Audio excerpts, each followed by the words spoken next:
به نام خدا. با عرض سلام خدمت دانش آموزان عزیز. این جلسه بحث مقاومت هوا رو می‌خوایم ادامه بدیم، بحث مقاومت شارژه با یک مثال دیگر. جلسه قبل مثال هایی که داشتیم، جسم که سقوط می‌کرد از حال سکون شروع به حرکت می‌کرد و از همون ابتدا نیروی مقاومت هوا رو براش در نظر می‌گرفتیم و می‌رسیدیم به سرعت حدی و الی آخر.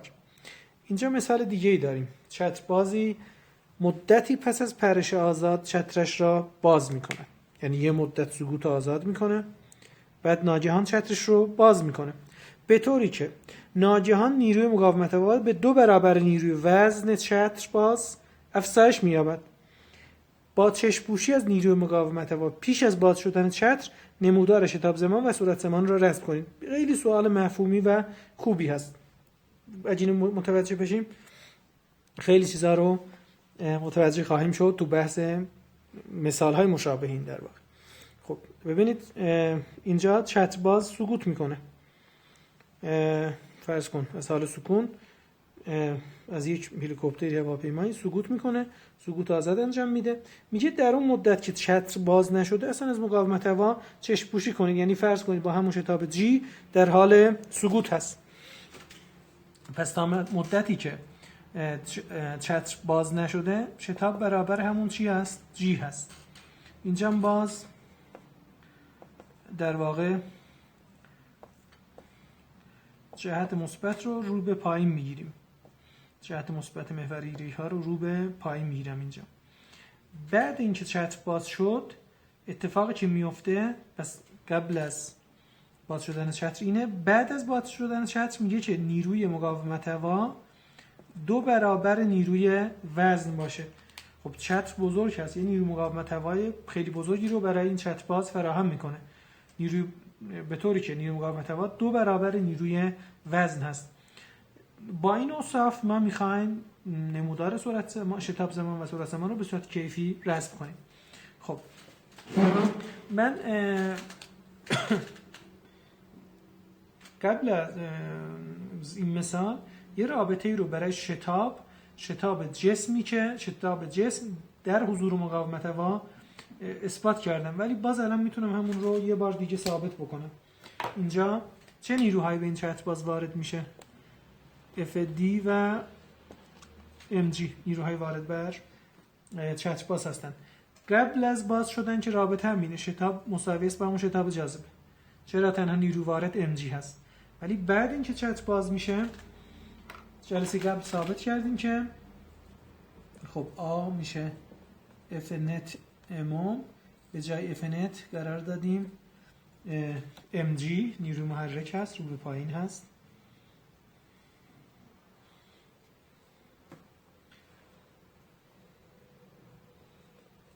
منهای FD به روی M و این رابطه به دست اومد.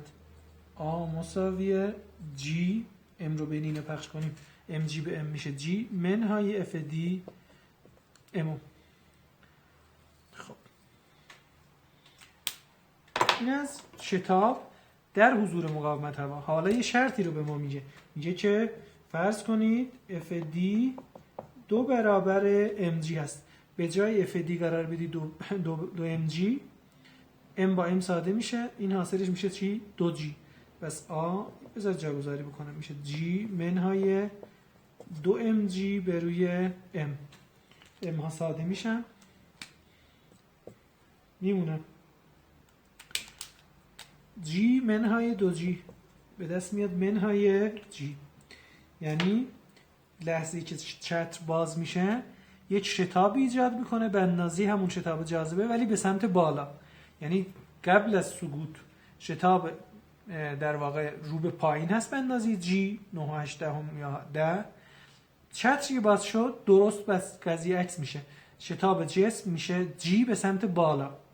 خب این شتاب باعث حرکت کندشونده خواهد شد، باعث میشه که حرکت کندشونده بشه. چرا؟ چون که سرعت مثبت، سرعت در جهت محور ایگرگ هست مثبت، شتاب خلاف جهت محور ایگرگ منفی، سرعت شتاب خلاف هم هستن، غیر هم علامت هستن، بنابراین حرکت رو کندشونده خواهد کرد.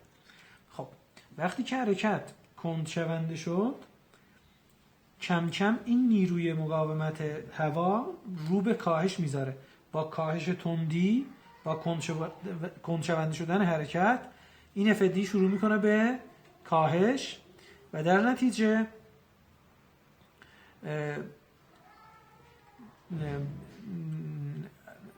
الان FD دقت کنید این جمله از G بیشتر هست و حاصل رو منفی کنه. به یه جایی میرسه که FD برابر NG بشه. الان FD اول 2 برابر NG هست، کاهش پیدا میکنه. یه جایی میرسه که برسه به MG.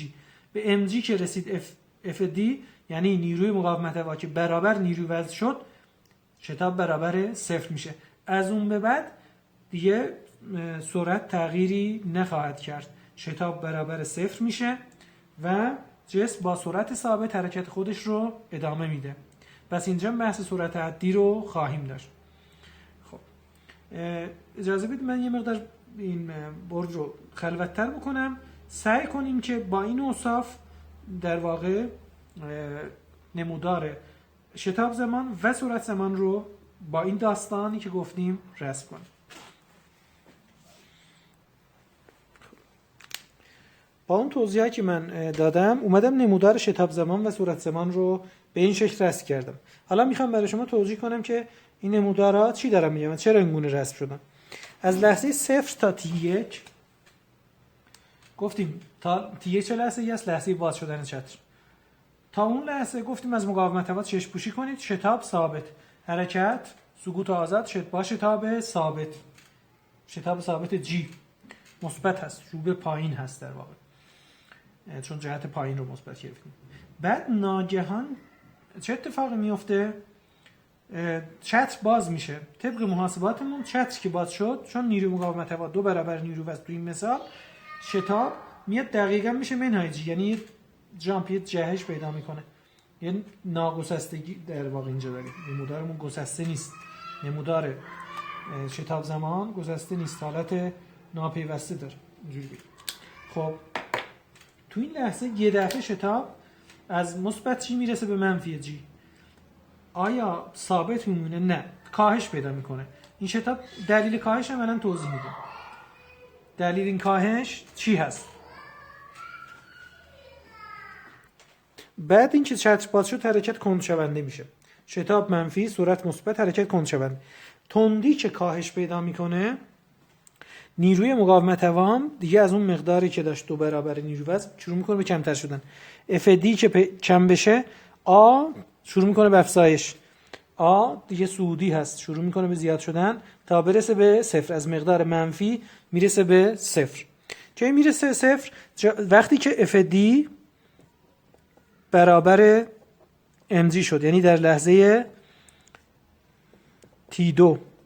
در لحظه T2 اتفاقی که میفته FD اونقدر کاهش پیدا میکنه از 2mg تا برسه به mg. اون وقت mg به m g منهای g میرسه به 0. پس توجیهین این هست که توضیح دادم. حالا از لحظه T2 به بعد دیگه حرکت با سرعت ثابت هست یا شتاب 0. شتاب که رسید به 0 در واقع از اون لحظه به بعد چتر باز با یه سرعتی به نام سرعت حدی شروع میکنه به حرکت کردن و شتاب برابر 0 است. از لحظه T2 به بعد رو در واقع حرکت با سرعت ثابت، شتاب 0. و اما نمودار سرعت زمان، خب وقتی این شروع میکنه به سقوط کردن با شتاب ثابت، شتاب ثابت یعنی سرعت با یه آهنگ ثابتی در حال افزایشه. از حال سکون فرض کنید سرعت 0 با یه شیب ثابت که این شیب در واقع دقیقاً برابر G هست، این سرعت در حال افزایش هست. سرعت با شیب m مساوی G در حال افزایشه تا لحظه T1 که چتر رو باز میکنه. تا اینجا نمودار صعودیه، یعنی شتاب مثبت هست.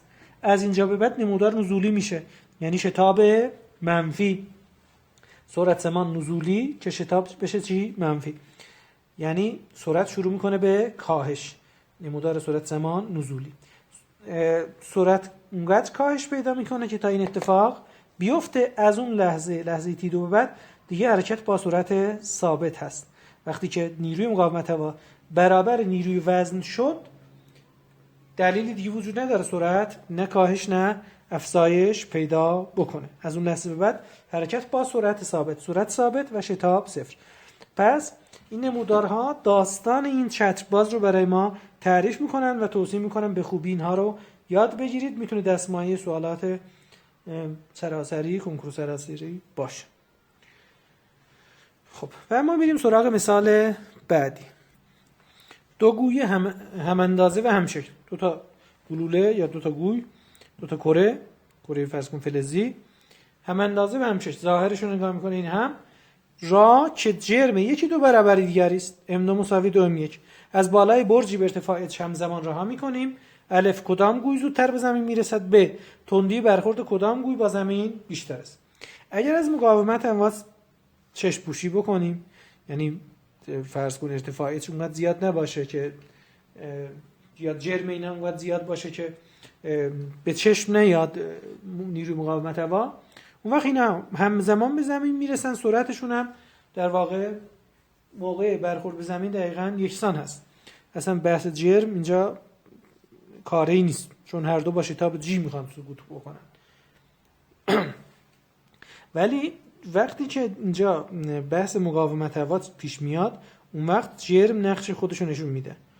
یعنی ممکنه شتاب اینها و مشخصات حرکت شناسی اینا یکی نباشه. خب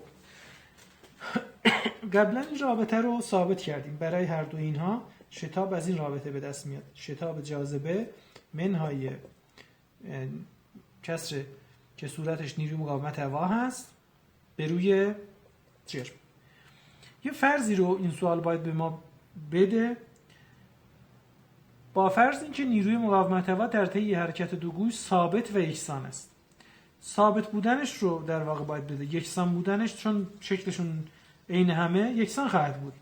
فرض کنید نیروی مقاومت هوا برای اینها یکسان ثابت هست، یعنی در طی زمان تغییر نمیکنه. پس این مسئله رو با فرض مثل مثال 2.5 کتاب در واقع با فرض ثابت بودن مقاومت هوا حل میکنه.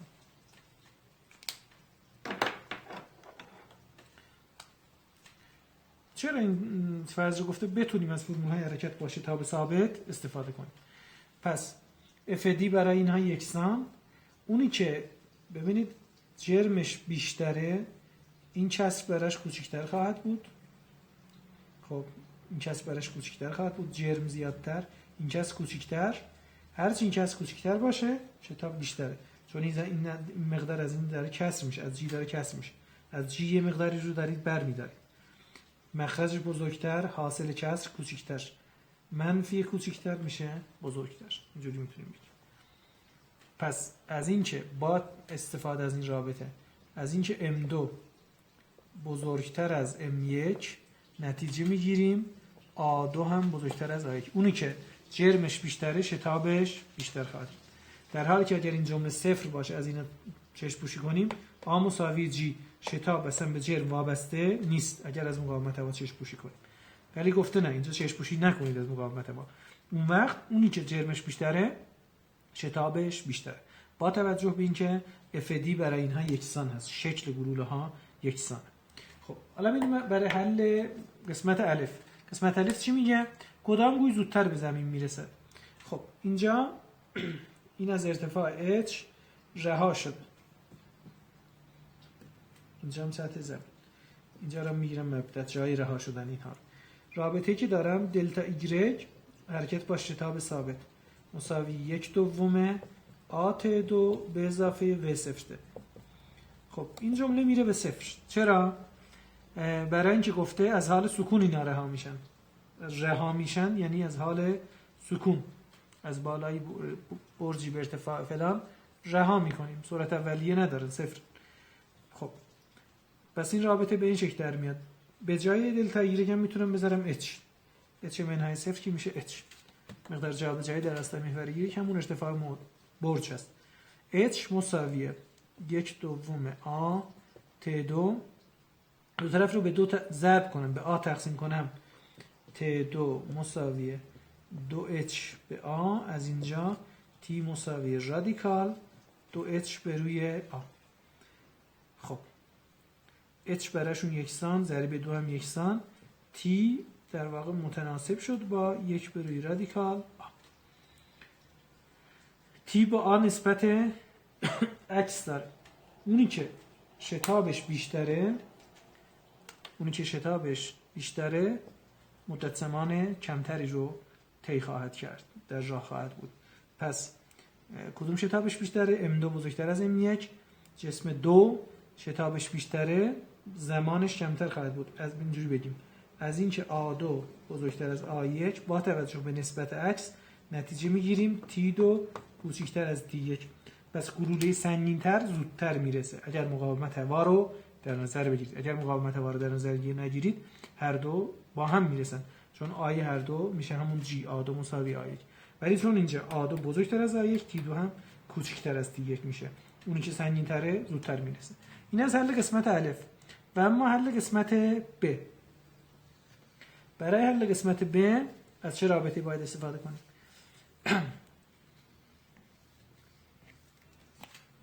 برای حل قسمت ب میام از مستقل زمان استفاده میکنم. رابطه مستقل زمان V2 سرعت نهایی به توان 2 منهای V02 مساوی 2A دلتا Y. خب این رو جاگذاری کنیم. این V0 کلا میره به 0، به جای اینم قرار میدم H. V2 مساوی 2AH و از اینجا V مساوی رادیکال 2AH. 2A یکسانن، 2 و H یکسانن. H ارتفاعی که ارتفاع برج برای هر دو یکسانه، ضریب 2 هم یکسانه. پس V متناسب میشه با رادیکال A. V به هر حال با A نسبت مستقیم داره. از اینکه A2 بزرگتر از A1 نتیجه میگیرم V2 هم بزرگتر از V1. گوی سنگین‌تر بزرگتر نگیم، سرعت برخورد به زمینش بیشتر خواهد بود. V2 بزرگتر از V1. بین این نقطه و این نقطه محل رها کردن و محل خوردن به زمین رابطه مستقل از زمان رو نوشتیم و نتیجه گرفتیم V با رادیکال A متناسب هست و در واقع این نتیجه به دست اومد. مثال های مشابه اینا براتون در نظر گرفتم که انشالله حل خواهید کرد.